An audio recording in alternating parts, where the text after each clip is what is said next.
Good morning বন্ধুরা, welcome back to another blog. আশা করছি তোমরা সকলেই ভালো আছো, আমরাও ভালো আছি। আর সকালবেলা ঘুম থেকে উঠেই কিন্তু আগে চা বসাচ্ছি। আজ এই ছেলে স্কুল নেই, মানে স্কুল যায়নি, কোনো কারণে স্কুল ছুটি আছে, মানে অফিসিয়ালি কিছু কাজ আছে, তার জন্য হয়তো স্কুলটা আজকে ছুটি আছে, এমনি কোনো কারণ ছিল না। আর ছেলেকে স্কুল দিয়ে আনি, একটু বেলা করে উঠেছি, অনেকটাই বেলা হয়ে গেছে, এখন প্রায় 8টা বাজে। আর অনেক দিন পর রোদ উঠেছে, বেশ ভালোই লাগছে। আর আমি অনেক দিন ব্লগ করিনি, মানে মনটা ভেঙে গেছে। ব্লগ করলে ব্লগ যে দিচ্ছি ভিউজও কম হচ্ছে, ওই জন্যে ফলোয়ারও হচ্ছে না, সাবস্ক্রাইবও হচ্ছে না, ওই জন্যে আমি খুব একটা ব্লগ করছি না। কারণ এই মানে মনে হচ্ছে যেন না খাটাটাই ভালো। অনেক দিন থেকে খাটছি এর পেছনে, কিন্তু কোনো কিছুই হচ্ছে না।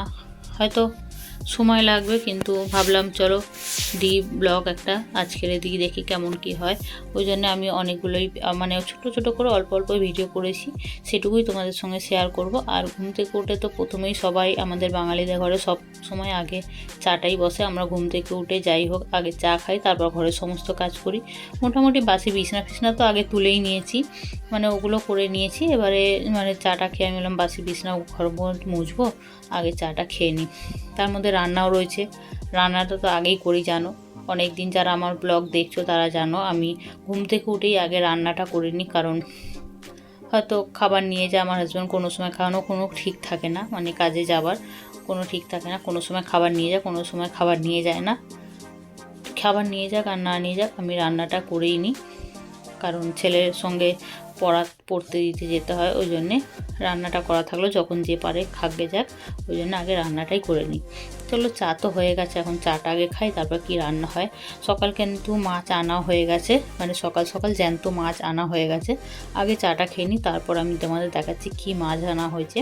মাছ কিন্তু ধোয়া হয়ে গেছে, মা ধুয়ে বেছে দিয়ে গেছে, মানে কেটেই নিয়েছিল, শুধু ধুয়ে নিয়েছে।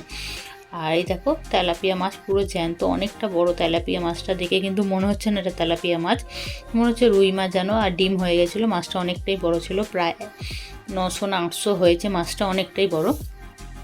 চলো এই মাছটাই আজকে হচ্ছে আলু দিয়ে তরকারি করব। যাই হোক কিছু করব, আগে মাছটা তো ভাজি। কি আছে সবজি ফ্রিজে দেখি, জ্যান্ত মাছ আছে, একটু আদা বাটা দিয়ে মাছটা হালকা করে ঝোল করব। সে সবজি দিয়ে কি আলু দিয়ে করি, যাই করি করব, আগে মাছটা তো ভাজা হোক। আর অনেকগুলোই পিস হয়েছিল, আমি করিনি, হয়তো থেকে গেলে ওবেলাও খেয়ে নিতে পারবো, ওই জন্য করে নিলাম। জ্যান্ত মাছ বলে ওই জন্য আর রাখছি না, থেকে গেলে খেয়ে নেবো ওবেলা, ওই জন্যে মাছটা পুরোটাই করে নিচ্ছি। চলো তোমরা দেখতে থাকো, মাছটা আগে ভাজি, তারপর কী দিয়ে ঝোল করি সেটাও তোমাদের সঙ্গে শেয়ার করব। ততক্ষণ দেখো, অবশ্যই আমি আশা করছি ভিডিওটা তোমাদের ভালো লাগবে। আর যদি ভালো লাগে তো তোমরা বন্ধুদের মধ্যে শেয়ার করো। যদি আমি ইউটিউব বা ফেসবুকে নিজের একটা জায়গা করতে পারি, সেটা তোমাদের হাত ধরেই করব, একা একা তো আর হবে না।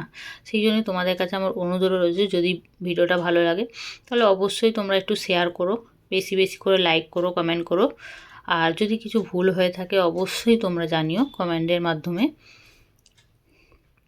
চলো এদিকে তো কড়া তো বসিয়েই দিয়েছি, মাছগুলো আগে ভাজবো। কড়াইটা তেলটা গরম হলে মাছগুলো আগে কড়াইতে ছেড়ে দেবো, দিয়ে মাছগুলো ভেজে নিয়ে তারপর তরকারিটা করব।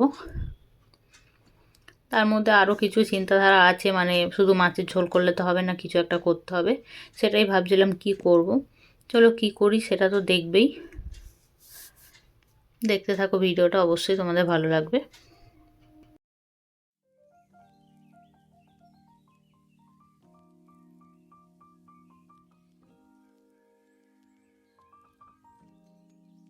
ওইদিকে তো মাছ তো ভাজা বসিয়ে দিয়েছি, আর এদিকে দেখলাম ফ্রিজে একটা বেগুন আছে, একটু বড় সাইজের বেগুনটা, উপরটা একটু কালো কালো হয়ে গেছে, বেগুনটা কিন্তু ভেতরে পুরো ভালোই আছে। আমি কেটে দেখে নিয়েছি পোকা টোকা কিছু আছে কিনা, ওই জন্য বেগুনটা ভাবলাম পুড়িয়ে নিই।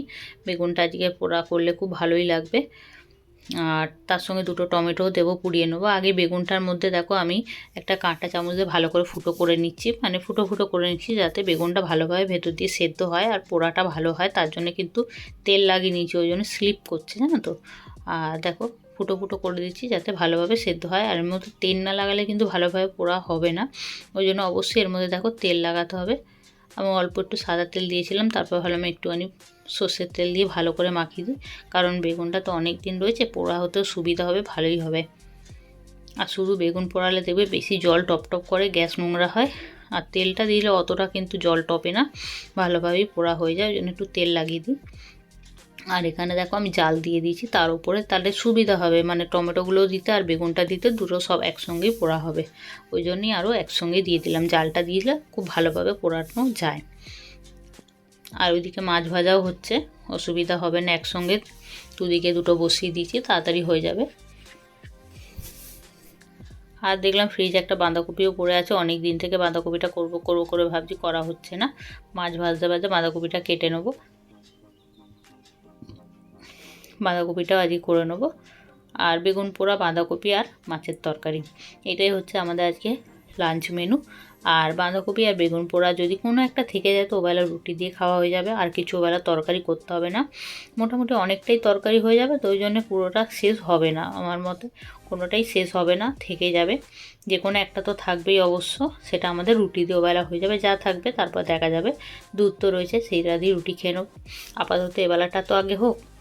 আর এখানে মাছগুলো কিন্তু আমি অনেকটা কড়া করেই ভেজেছি, আমার একটু কড়া কড়া করে মাছ ভাজা খেতে খুব ভালো লাগে, মানে আমরা একটু মাছ ভাজা একটু কড়া করে করেই ভাজি, সে ঝোলে দিয়ে আর ভাজা খাই, একটু কড়া করেই ভাজি, ওই জন্য একটু কড়া করে লাল লাল করে ভাজলাম।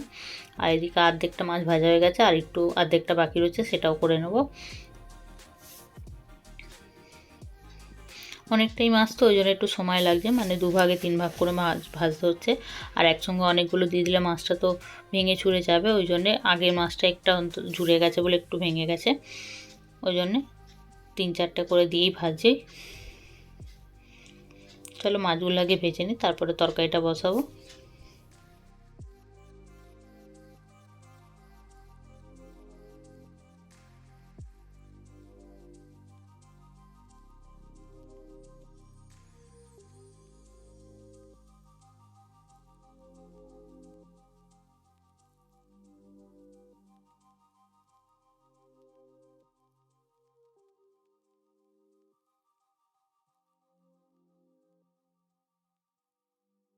মাছগুলো সব ভাজা হয়ে গেছে, এর মধ্যে দেখো একটু কালো জিরে ফোড়ন দিলাম তেলের মধ্যে, যেই তেলটা ছিল মাছ ভাজার তার মধ্যে একটু কালো জিরে ফোড়ন দিলাম, দিয়ে এবারে পাতলা পাতলা করে আলু কেটে রেখেছিলাম মাছের ঝোল করার জন্যে, আলু দিয়ে দিলাম।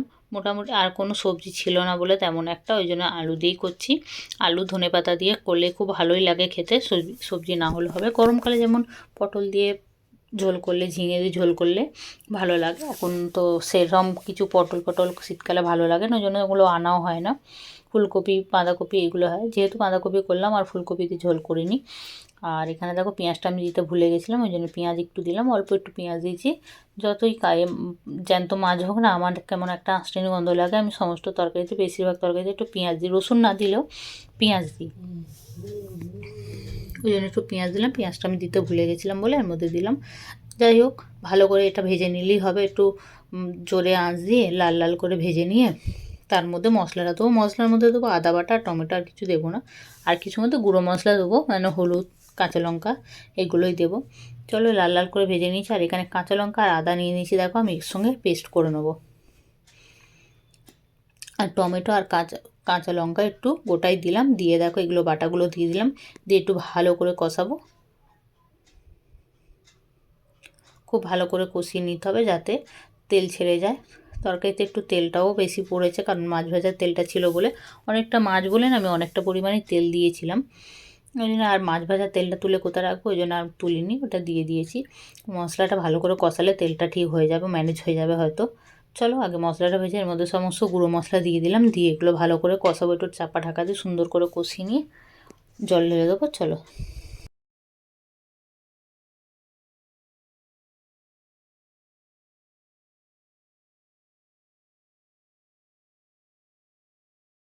তরকারিটা করতে করতে এদিকে থাকো বেগুনটাও পোড়া হয়ে গেছে, এখানে গ্যাসটা বন্ধ করে দিলাম আমি, পুরোপুরি টমেটো আর বেগুনটা ভালোভাবে পোড়ানো হয়ে গেছে, আর ওইদিকে মশলাটাও কষা হয়ে গেছে, মশলাটাও খুব ভালোভাবে দেখো তেল ছেড়ে দিয়েছে।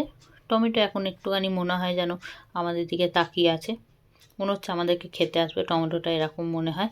টমেটোটা যেন গলতেই চায় না, জল দিয়ে তেল দিয়ে যাই দিয়ে ইচ্ছা কষো, সেই টমেটো যেন আমার দিকে তাকিয়ে থাকে। যাই হোক তাকিয়ে আছে, জল দিলেও হয়তো তাকিয়ে থাকবে না, ডুবে যাবে। চলো আগে জলটা তো দিয়ে দিই, দেখি ডুবে কিনা, মনে হচ্ছে তো ডুবেই যাবে, এই যে ডুবে গেছে বা সেদ্ধ হয়ে যাবে। চলো এটা ঢাকা দিই, তারপরে বাঁধাকপিটা বসাবো, আগে তরকারিটা হয়ে যাক। এই তরকারিটা আলুটা সেদ্ধ হবে, তারপরে মাছ দেবো। এখন অনেকটা সময় লাগবে, ততক্ষণ আমি চাপা দিয়ে তরকারিটাকে করে নিই। কথা বলতে বলতে কিন্তু আমার তরকারি হয়ে গেছে। এবারে ধনেপাতা আর মাছ দিয়ে তরকারিটা নামিয়ে নেবো। ধনেপাতাগুলো আমি দেখো কাঁচি দিয়ে ছোটো ছোটো করে কেটে দিচ্ছি, ধুয়ে নিয়েছি। টমেটো এই মানে ধনেপাতাগুলো ভালো করে ধুয়ে নিয়েছি আর কাঁচি দিয়ে একটু কেটে দিয়ে দিলাম। একটু ভালো করে ফোটাবো আর মাছটাও একটু দিয়ে ফুটিয়ে নেবো, ব্যাস আজকের এই তরকারিটা রেডি হয়ে গেছে। খুব টেস্টি হয়েছিল, তোমরা এইভাবে করে দেখো। তেলাপিয়া মাছের পাতলা করে এরকম ঝোল খুব ভালো লাগে। আর খুব বেশি পাতলা করো না, তখন মনে হবে রুগীর ঝোল, রুগীর ঝোলের নামে একটা লাগবে। মানে একটু তেল মশলা দিও, তাহলে কিন্তু ভালোই খেতে হবে। যে জ্যান্ত মাছ বলে একদম রুগীর মতো ঝোল করতে হবে এর কোনো মানে নেই। যার মুখে যেরকম ভালো লাগে সেভাবেই করো। চলো এবার এটা নাবিয়ে নিই, তারপর তো বাঁধাকপিটা তো বসাতে হবে। বাঁধাকপিটা অনেকটা আছে, সময়ও লাগবে, কেন বাঁধাকপি করতে অনেক সময় লেগে যায়। তার মধ্যে আমার ঘরের সমস্ত কাজ হয়ে যায় বাঁধাকপি হতে হতে। আর এদিকে কড়াটা আমি ভালো করে ধুয়ে নিচ্ছি। আমি কিন্তু যতবার তরকারি করি কড়া কিন্তু একটু করে মেজে নিই, কোনো সময় ভালো করে ধুয়ে নিই, নইলে কিন্তু আমি কড়া পরে মাজতে পারি না, এমনি কড়া মাজতে পারি না। আর যদি একটা তরকারির উপর আর একটা তরকারি করে তাহলে তো আর দেখতেই হবে না, কড়ার অবস্থা থাকবে না কিছু।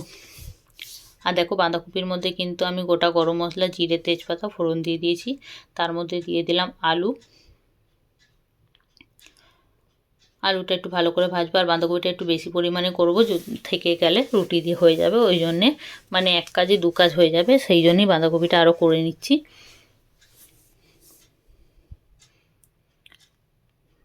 আমি কিন্তু তরকারিটা একটু বেশি পরিমাণে তেল দিই, সব তরকারিতে একটু বেশি বেশি। আলুগুলো খুব ভালো ভালো করে ভাজা হয়ে গেলে তার মধ্যে আমি টমেটো দিয়ে দিলাম। অনেকটাই পরিমাণে টমেটো দিয়েছি। বাঁধাকপি কিন্তু একটু টক টক মতো হলে কিন্তু খুব ভাল লাগে।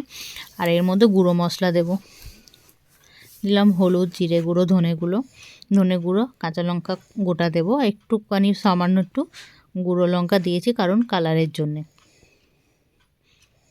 আর নুন তো পরিমাণ মতো দিতে হবে, নুন কিন্তু একটু বুঝেই বাঁধাকপিতে দিতে হবে, কারণ বাঁধাকপি কতটা কমবে তো আন্দাজে বোঝা যায় না, ওই জন্য পরিমাণ মতো একটু নুন দিয়ে দেবো। চলো এগুলো ভালো করে কষি, দেখতে থাকো, ভিডিওটা অবশ্যই ভালো লাগবে।